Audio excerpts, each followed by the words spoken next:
देखिए, साइम जो है मेरे हिसाब से बहुत ही एक्सेप्शनल टैलेंट है, ठीक है? तो जब आप देखिए काम क्या होता है आपकी मैनेजमेंट का, सिलेक्शन कमिटी का, जो टीम मैनेजमेंट करता-धरता होता है, उनका काम ये होता है कि टैलेंट को आइडेंटिफ़ाई करना है और उसको समझना है कि उसकी क्या रिक्वायरमेंट्स हैं।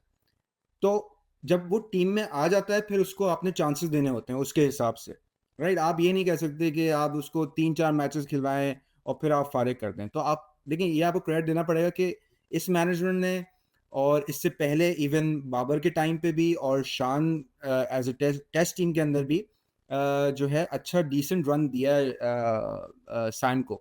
तो साइम ने उसको राइट प्रूव किया है और मेरे ख़्याल से बहुत इम्पोर्टेंट होता है कि जब आप टीम में एक नया लड़का आता है, तो उसको कॉन्फिडेंस देना बहुत ज़रूरी होता है। तो इंटरनली कॉन्फिडेंस आपको देना बहुत ज़रूरी होता है और ज इस लेवल पे जो भी खेलने आता है, वो टैलेंटेड तो होता है, लेकिन आपको उसमें से देखना होता है कि क्या उसकी स्पेशलिटी है, क्या नहीं, लेकिन अगर मैं आपसे बात करूँ जैसे मैंने एग्ज़ाम्पल दिया I don't know what the number is के 24 चांसेस उसको इनिशियली हाँ। दिए थे खेलने के लिए, काफ़ी उनके फेलियर्स थे और उनको काफ़ी अच्छे से बाबर भी अपने टाइम पे बैक कर रहे थे और रिसेंटली उनकी परफ़ॉर्मेंस ऐसी है जो ऑस्ट्रेलिया में उन्होंने जो है वो पिकअप किया और उसके बाद वो एक ज़बरदस्त प्लेयर नज़र आ रहे हैं, शानदार। तो आपको लगता है कि सबको ही इतने चांसेस देने चाहिए? क्योंकि कुछ लोगों को 3 चांस मिलते हैं, किसी को 10 मिलते हैं, किसी को 12 मिलते हैं, तो इसका क्या होना चाहिए आगे?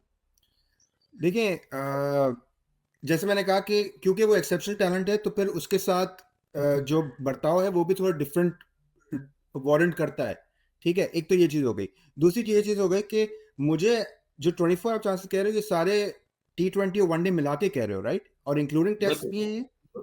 बिल्कुल इंक्लूडिंग सारी टेस्ट मतलब तकरीबन सबकी बात कर रहा हूँ मैं टोटल भी? जो उन्होंने खेला है तो तकरीबन तो 20 हैं या 25 तरह से ही है। लेकिन जी। उसके अंदर जो है ना हमें थोड़ा-सा ये भी देखना पड़ेगा कि मुझे ये याद है कि मेरे ख़्याल से अफ़गानिस्तान के साथ कोई सीरीज़ होने वाली थी पाकिस्तान की, उसमें जो है अच्छा नहीं वो सॉरी वो सऊद शकील था।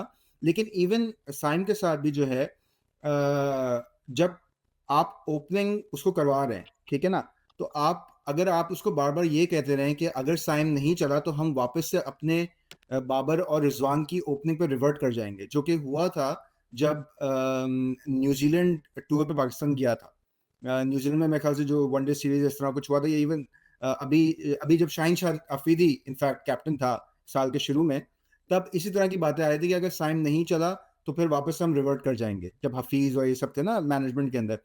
तो मैं जी। उसकी बात इसलिए कह रहा था कि कॉन्फिडेंस देना ज़रूरी है कि अगर आप नए लड़के को इंडक्ट कर रहे हैं टीम के अंदर, तो फिर आपने उसको बताना है, आप उसको ये नहीं कह सकते कि अगर ये नहीं चला या ये न्यूज़ भी नहीं निकलनी चाहिए ड्रेसिंग रूम से। क्योंकि मुझे याद है रिज़वान इस तरह की कुछ बातें कर रहे थे, आ रही थी बीच में कि वो कह रहे हैं कि अगर नहीं चला ये नया एक्सपेरिमेंट, तो फिर हम वापस से उसी फ़ॉर्मूला पे आ जाएँगे।